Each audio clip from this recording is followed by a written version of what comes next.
Alors que la majeure partie de la communauté stratégique occidentale passait des mois à débattre d'une question apparemment simple, l'Ukraine pouvait-elle simplement encaisser une année supplémentaire de pression? Quelque chose de bien plus discret et bien plus déterminant prenait forme en coulisses, dans des ateliers improvisés, des usines reconverties et des zones d'essai sécurisées. Des ingénieurs ukrainiens assemblaient méthodiquement un ensemble de capacités que même des planificateurs aguerris de l'OTAN observeraient avec prudence. Ce qui se dessine pour 2026 n'est pas une percée isolée, c'est une transformation en profondeur, une évolution de la manière dont les engagements se déroulent, un rééquilibrage constant entre avancées et repli, et surtout une priorité croissante accordée à des systèmes conçus non pas seulement pour réagir, mais pour s'adapter plus vite que le champ de bataille lui-même. Au cœur de ce changement se trouve une idée étonnamment simple: gagner la bataille économique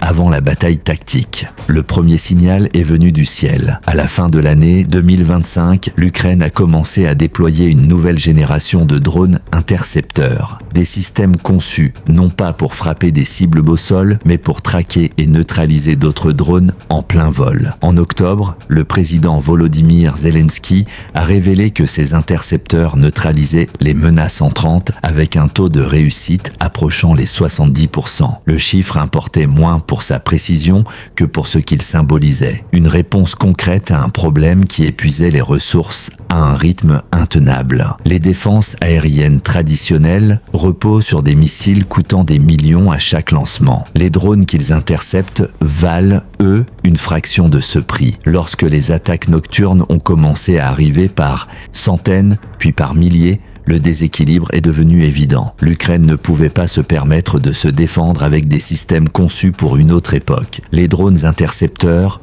ont changé la donne. Produits rapidement grâce à des conceptions modulaires et à des composants imprimés en 3D, ces systèmes coûtent des milliers et non des millions. Ils s'appuient sur des capteurs embarqués et un suivi autonome pour localiser leurs cibles. L'intervention humaine n'étant requise que pour l'engagement final. Le résultat, une couche défensive capable de monter en puissance selon la demande au lieu de s'effondrer sous la pression. Et ce n'était que le début. Au sol, une autre transition silencieuse était en cours. Les véhicules terrestres sans pilote, autrefois expérimentaux et souvent peu fiables, sont passés des bancs d'essai au déploiement régulier. Leur rôle n'avait rien de spectaculaire, pas d'offensives éclatantes, pas de percées symboliques. Ils étaient utilisés pour tenir des carrefours, sécuriser des axes logistiques et interdire l'accès à certaines zones, sans exposer des soldats humains au feu direct. Lors d'un engagement précoce près de Kostiantynivka, un robot terrestre chenillé, armé d'une mitrailleuse lourde, a intercepté un transport de troupes blindées entrant dans une zone préparée. Quelques rafales courtes et contrôlées ont suffi à neutraliser le véhicule. L'avancée s'est arrêtée avant même d'avoir réellement commencé. Aucun soldat ukrainien n'a été exposé. La position est restée tenue. Ce moment a marqué un basculement subtil mais historique. Pour la première fois, un engagement défensif a été résolu entièrement par une machine opérant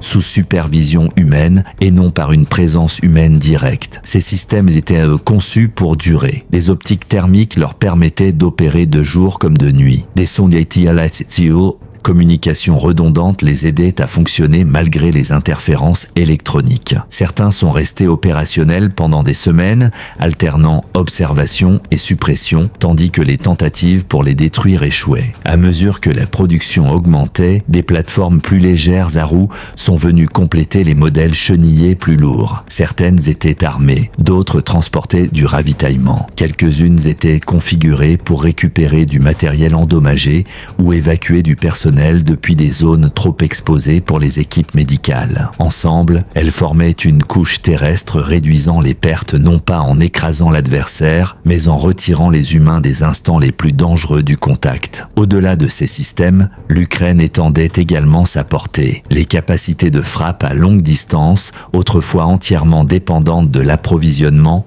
étrangers et des autorisations politiques, provenaient de plus en plus de chaînes de production nationales. Des systèmes balistiques et de croisières sont entrés en service avec des portées se comptant en centaines de kilomètres à des vitesses réduisant les délais de réaction à quelques secondes. Il n'était pas pas conçus pour le spectacle. Leur objectif était la pression, complexifier la planification, forcer la dispersion, transformer chaque actif fixe en risque calculé. Les trajectoires balistiques, en particulier, offraient des avantages que les défenses aériennes traditionnelles peinent à contrer. Associées à des systèmes de croisière adaptés à l'attaque terrestre, elles créaient une architecture de frappe en couche exigeant un ajustement constant de la part de celui qui la subissait. Mais le changement le plus transformateur n'était ni la portée ni la vitesse, c'était l'autonomie. Sous la coordination de la plateforme nationale d'innovation de défense, Bravin, l'intelligence artificielle est passée d'un rôle de soutien à un pilier central. Avec des centaines d'entreprises contributrices, l'IA a commencé à façonner la circulation de l'information dans tous les domaines,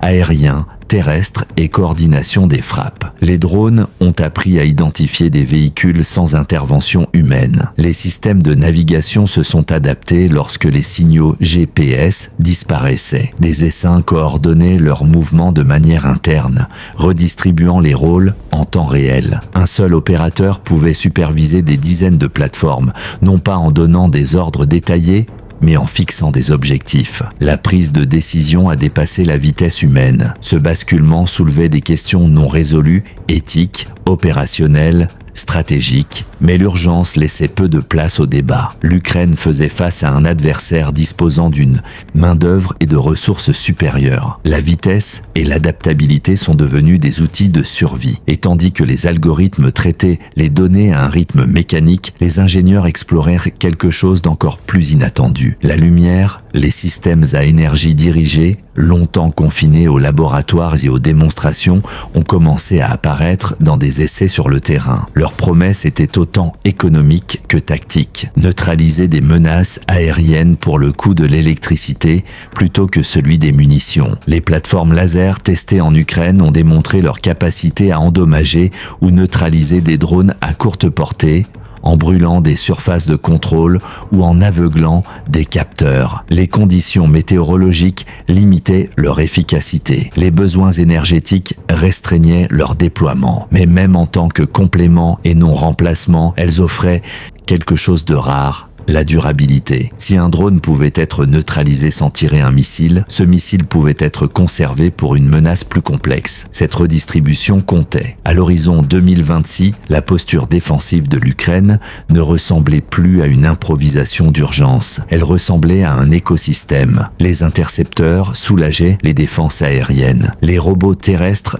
absorber le risque en première ligne. Les systèmes à longue portée étiraient la planification adverse. L'IA compressait les cycles de décision. Les lasers préservaient les ressources. Ce n'est pas la fin de l'histoire. C'est un point de transition, car ce qui se joue désormais dépasse le cadre d'un conflit figé dans des lignes de front. Il s'agit d'une période d'apprentissage accéléré où chaque mois transforme les équilibres établis la décennie précédente. Les systèmes qui émergent aujourd'hui ne sont pas conçus pour une victoire rapide, mais pour une endurance stratégique. Ils redéfinissent le coût du combat, la gestion du temps et surtout la valeur de chaque décision prise sous pression. Dans cet environnement, l'avantage ne revient plus uniquement à celui qui possède le plus de ressources, mais à celui qui sait les organiser, les préserver et les adapter plus vite que son adversaire. Pour Ukraine, cette transition marque l'entrée dans une phase où la survie n'est plus improvisée, mais pensée comme un système évolutif. Et lorsque la guerre devient un problème d'ingénierie, d'algorithme et de logistique intelligente, alors les règles cessent d'être fixes, elles deviennent mouvantes, contestées et profondément instables. Si vous voulez rester en avance sur la manière dont cette transformation continue de se déployer, comment les engagements évoluent,